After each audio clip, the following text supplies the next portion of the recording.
দোল উৎসবের সকাল থেকেই প্রচারে সুজাতা মণ্ডল। বিষ্ণুপুর লোকসভা তৃণমূল প্রার্থী সুজাতা মণ্ডল আবির মেখে প্রচার সারলেন তৃণমূল প্রার্থী। জনসংযোগ করলেন সাধারণ মানুষজনের সঙ্গে।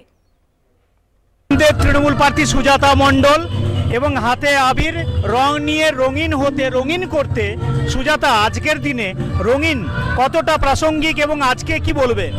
আমি এমনিতেই প্রচন্ড রঙিন মানুষ, সব সময় রঙিন থাকতে ভালোবাসি। আর আজকের দিনটা পুরা না মানে হোলি হ্যাঁ। তো দোল পূর্ণিমায় সকলকে আমার বিষ্ণুপুর লোকসভার সব মানুষকে শুভেচ্ছা, প্রীতি, অভিনন্দন, বড়দের প্রণাম, ছোটদের ভালোবাসা জানাই এবং রাধাকৃষ্ণকে প্রণাম জানাই। সবাই খুব ভালো করে মজা করুন, চুটিয়ে উপভোগ করুন।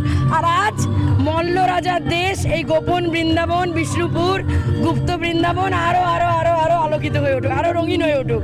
ঐতিহ্যের মাটি মল্লগড়, ধ্রুপদের মাটি, সেই মাটিতে দাঁড়িয়ে আজকের দিনে তোমার এক্সপেকটেশনটা কি?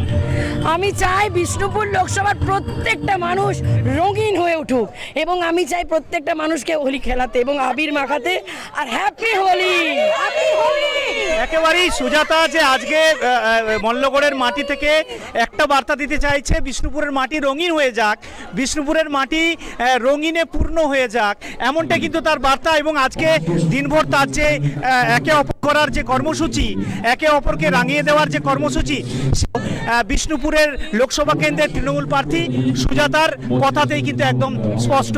বিষ্ণুপুর থেকে সৌরভ গঙ্গোপাধ্যায়, কলকাতা টিভি।